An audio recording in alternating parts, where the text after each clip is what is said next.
અમેરિકાના જુદા જુદા રાજ્યોમાં વસતા લાખો ભારતીયો અને ખાસ કરીને આપણા ગુજરાતી પ્રવાસીઓ માટે તેમના નાણાકીય ભવિષ્યને સાવ સુરક્ષિત રાખતા બહુ જ મોટા સત્તાવાર અને માર્ગદર્શન આપતા સમાચાર સામે આવ્યા છે, જે માહિતી જાણીને તમે અમેરિકામાં નાણાકીય છેતરપિંડીથી 100% બચી શકશો.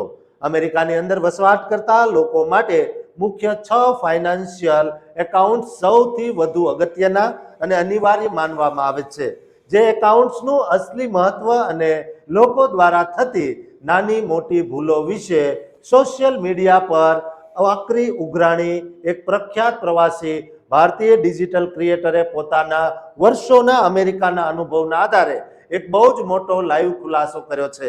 આ અગત્યની વિગત શેર કરતા તેમણે પોતાના મિત્ર સાથે બનેલો એક ચોંકાવનારો કિસ્સો જણાવ્યો.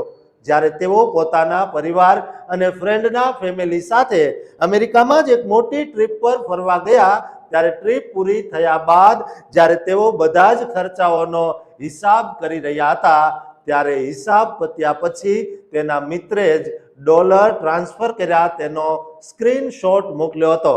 પરંતુ સ્ક્રીનશોટ મોકલવામાં મિત્રે એક બહુ મોટી ભૂલ કરી કે તેના ચેકિંગ એકાઉન્ટમાં કેટલું બેલેન્સ પડ્યું છે તે પણ ફોટામાં સાવ દેખાતું હતું, જેમાં જરૂરિયાત કરતાં વધુ જ ડોલર્સ જમા પડેલા હતા. આ જોઈને મિત્રએ તેને ફોન કરી બે કાનૂની બાબતો માટે બહુ જ ખખડાવ્યો.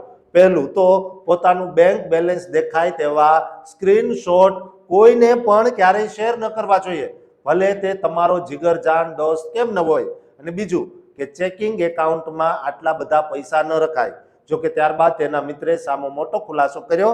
તે એક નવું ઘર ખરીદી રહ્યો છે અને આ કિંમતી પૈસા તે ઘરના ડાઉન પેમેન્ટ માટે રાખેલા હતા અને માત્ર એક જ અઠવાડિયામાં તેનું ઓફિશિયલ ક્લોઝિંગ થવાનું હોવાથી આ રકમ ચેકિંગમાં હતી, જેથી તેની વાત સાવ વાજબી સાબિત થતી હતી.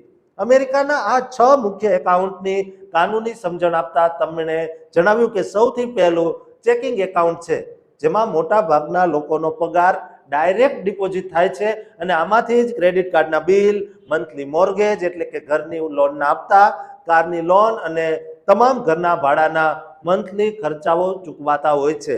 આ બધા બિલિંગ જો ઓટોમેટિક કરી દેવાય તો કામ સાવ ઈઝી બની જાય, પરંતુ લોકો ભૂલ એ કરે છે કે આમાં બહુ વધારે પૈસા રાખે છે. જ્યારે ચેકિંગ એકાઉન્ટમાં બેંકો માત્ર 0.001% જેટલું સાવ નહિવત વ્યાજ આપે છે, જેથી અહીં 5,000 થી 10,000 ડોલરની એક લિમિટ સેટ કરી નોટિફિકેશન ઓન રાખવું જોઈએ અને મેન્ટેનન્સ ફીથી બચવા માટે ક્રેડિટ યુનિયનમાં એકાઉન્ટ ખોલાવવું બેસ્ટ છે, જ્યાં પગાર પણ એક દિવસ વહેલો એટલે કે શુક્રવારના બદલે ગુરુવારે જમા થઈ જાય છે. બીજા ક્રમે online high yield saving account આવે, જેમાં મિનિમમ 3 થી 4% જેટલું પ્રચંડ એપીવાય એટલે કે વ્યાજ મળે છે, જેમાં આગામી 6 મહિના કે 1 વર્ષના ઘર ખર્ચનું અસલી ઇમરજન્સી ફંડ પાર કરવું જોઈએ.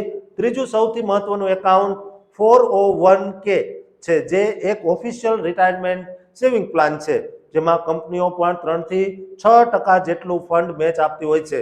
અહીં લોકો પૈસા તો કાપે છે, પણ તેને યોગ્ય ફંડ જેમ કે S&P 500 કે ટાર્ગેટેડ ડેટેડ રિટાયરમેન્ટ ફંડમાં ઇન્વેસ્ટ કરવાનું ભૂલી જાય છે, જેથી પૈસા એમનેમ કેશ પડ્યા રહે છે અને જોબ ચેન્જ કરતી વખતે આ જૂના ફંડને નવી કંપનીમાં ઓફિશિયલી રોલ ઓવર કરાવી દેવું જોઈએ, જેથી મલ્ટિપલ એકાઉન્ટ્સ હેન્ડલ ન કરવા પડે.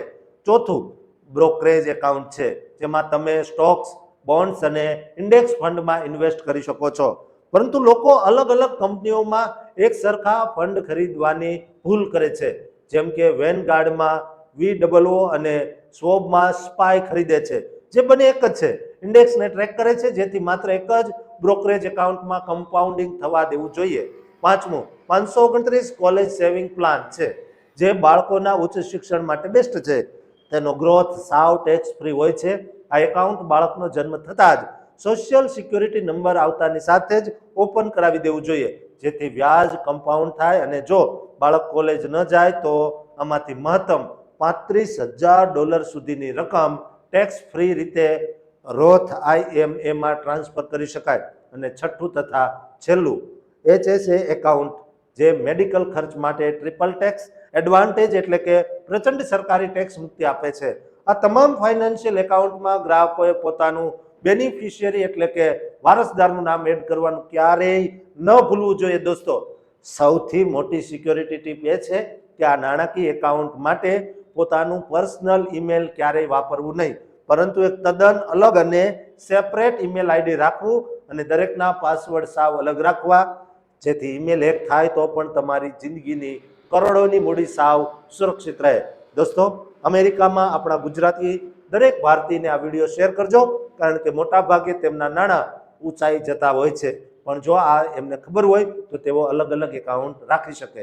દોસ્તો, આ ચેનલને સબસ્ક્રાઇબ કરવાનું પણ ચૂકતા નહીં.